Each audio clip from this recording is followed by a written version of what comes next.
Hello, it's Seb again from Motorhome Dealer Group, and welcome to the video guide for the Legacy Truma control panel that has an LCD screen. I don't personally know the system name. There probably is, of course, a more official name for it, but that's just how I refer to it. This panel has been superseded by the more modern LCD control, but this was a very advanced panel when it was in circulation, but it's not very common.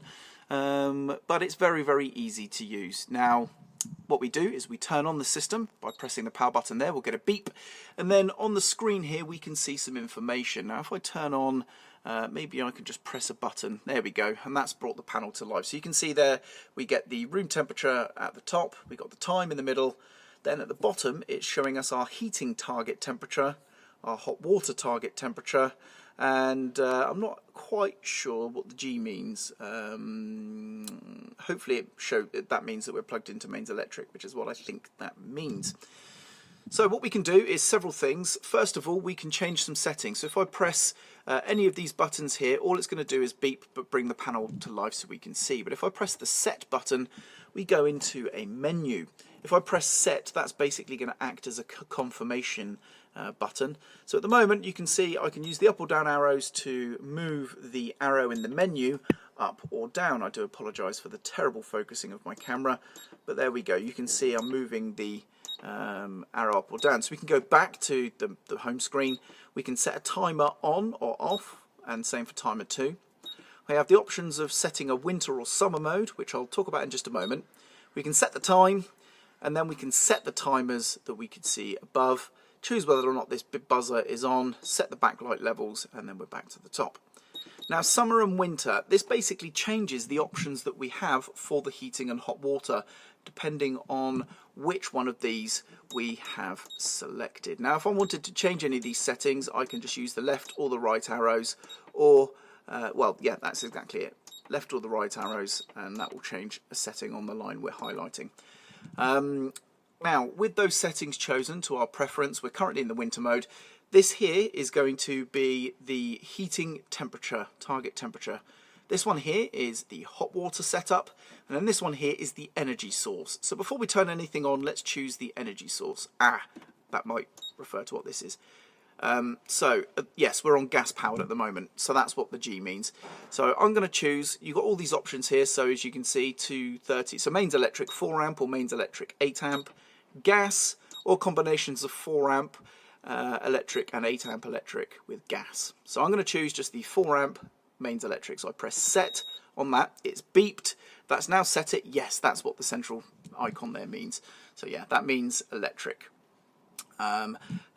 Let's see what that looks like if we choose the 8 amp option. So now we've chosen the slightly higher power. It still just says E, but that just at a glance lets us know that we're using electric. Now if we were using electric and gas, let's see what that looks like. There we go, we've set that, and you can see E and G. So that's just a quick glance to see what type of energy source we're using.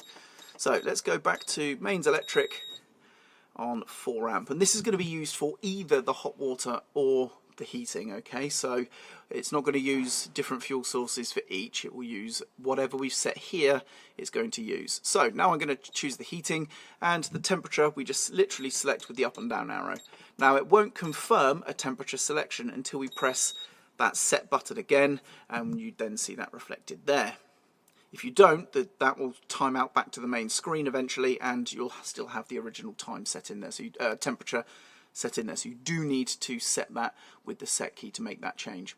For the water, we have options of water at 0 degrees, so essentially the hot water off, or we can choose hot water at 60 degrees. Those are the only two options. And when we choose hot water at 60 degrees, on the main screen you can see that there now. And it flashing means it's heating up, it's getting to temperature.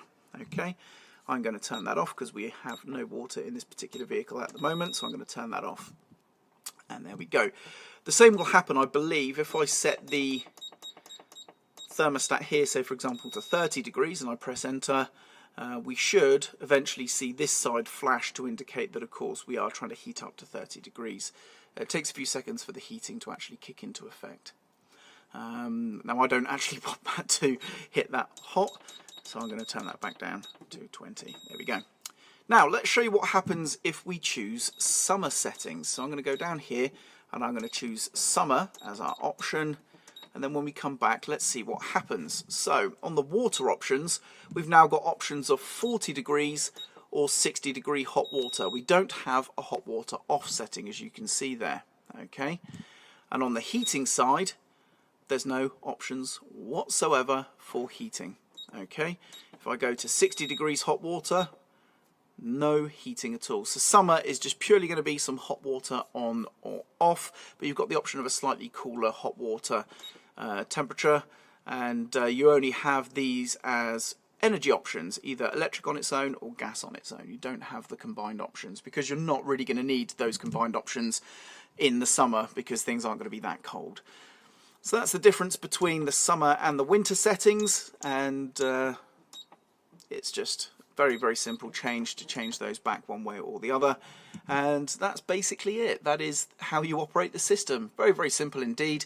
Very intuitive once you know where you're going and where you're heading and what things to press to get things working, but very, very simple indeed. Now when you're done and you want to turn anything off, just press the power button and everything turns off. And there we go. So that's the legacy Truma LCD control panel for the Truma heating and hot water system on both mains electric or gas. And there we go. That's it for this video. I'm Sev, and thank you very much for watching.